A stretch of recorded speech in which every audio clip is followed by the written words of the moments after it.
might come your way. So Stephen Muhammad is going to be talking to you guys about disaster preparedness and food disparities. Give him a big round of applause. Come on up, brother. All right. Thank you, Brother Dexter. I appreciate that. It's still hard to hear way back there. 1 2 1 2. Check 1 2. Turn it up a lot. All right. That's about it, huh? That's it. All right. I'll just try to. People up here because they're just talking, so they're really not here. Right. Well, first of all, in the name of Allah, the Beneficent, the Merciful, I would like to first thank Brother Dexter for allowing me to come before you and talk about a real serious matter, one that you don't hear about in the mainstream media, but one that is going to affect us all, and that is food insecurity. One of the things that my organization, Refuge Depot, what we do is we like to help us to understand what we're going to be facing as far as the great famine that's about to strike America. So some of the things that I want to outline to you are to paint a picture so that you can see that what I'm saying about this famine that's about to strike America is real. So let's go ahead and first start off with the extreme weather. Farmers have a window of opportunity in order to grow their crops. If they miss that window of opportunity, then they will not be able to grow their crops. There's too much rain in some areas. There's not enough rain in other areas. There's drought. And we're going to be experiencing a drought, even though we're having a lot of rain right now. As the temperature, if you remember last year, it rained the same way. And then when summer came, we had no rain days. So this is what the farmers are facing. On top of that, local family farms are facing budget cuts because of governmental policies. They are not given the adequate finances in order to grow their food. So when local farmers are not able to grow their food, this then goes into impacting local food pantries, because a lot of our food is gotten from local farmers, family farms. And I don't know if you all know it, but did you all know that family farmers, when it comes to the ideation, when it comes to the suicide rate, they're right up there with veterans? Veterans, they say, are the number one individuals who commit ideation, right? But right there beside them, in some cases, they may have even overcome the veterans. Family farmers are unaliving themselves.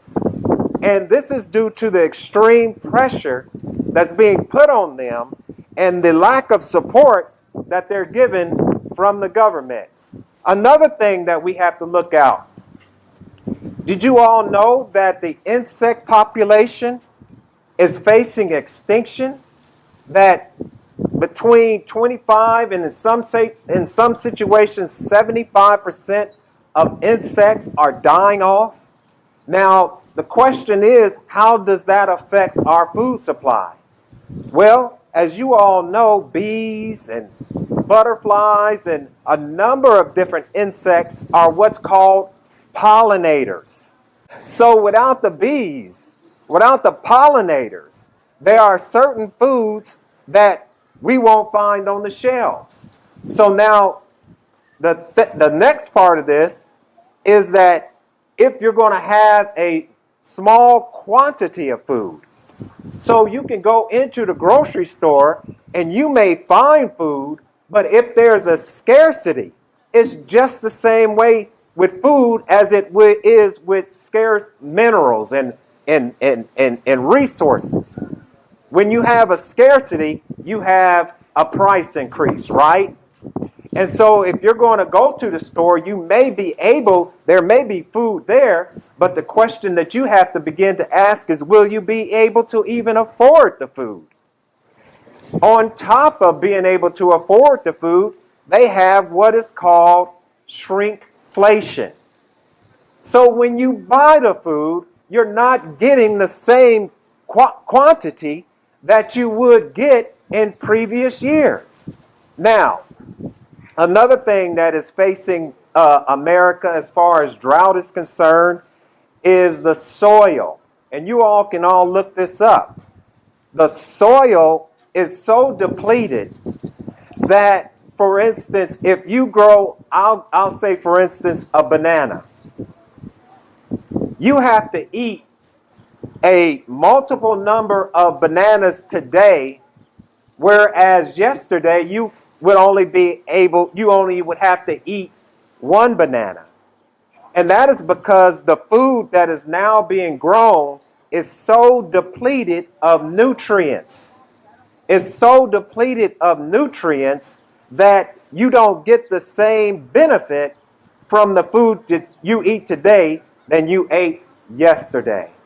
So there's so many other different things that is going to be affecting our food security in America. And so what I'm here to do, because there's more, but I don't want to go into too much more. I just want to make you aware that what we all need to begin to do is if we have any type of land, if we have a backyard, we need to begin to grow our own food.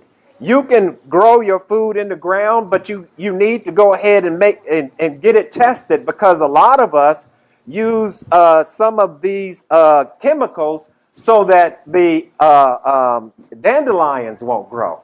I'm saying to you, let the dandelions grow, at least in your backyard, because dandelions, if you go and look it up, dandelions have a great value to your and my health.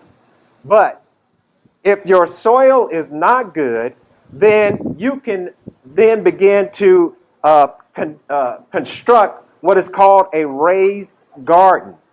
Okay? So, for those of you, you say, well, I live in an apartment. I don't have a backyard. That's okay. There are what's called vertical gardens.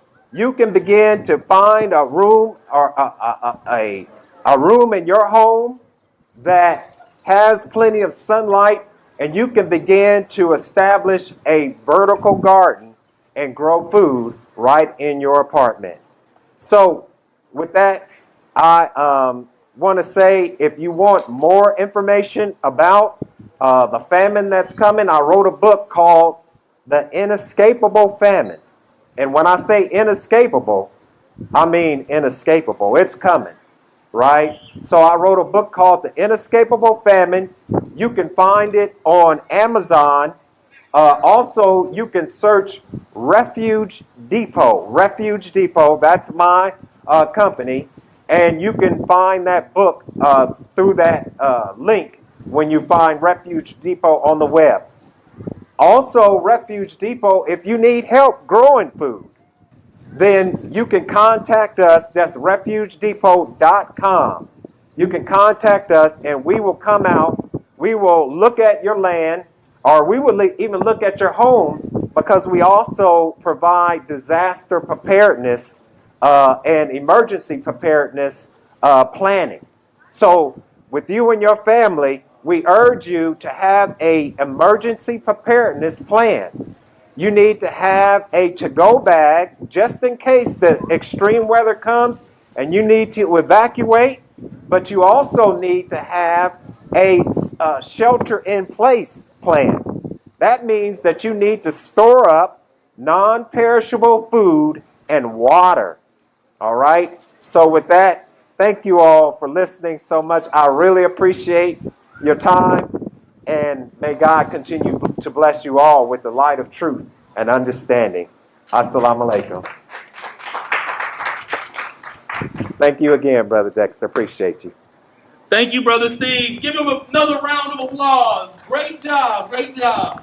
Okay, now I know out there, if you weren't able to hear Brother Steve, he talked about food disparities. And Steve, tell me the name of your book one more time. The Inescapable Famine. The Inescapable Famine is now available on Amazon.com, so you can get his book. It's really something that you should think about. Growing your own food. I've come across several families who have began growing their own food, and just knowing how to do it for yourself really brings a security. Coming up next, we will be talking about what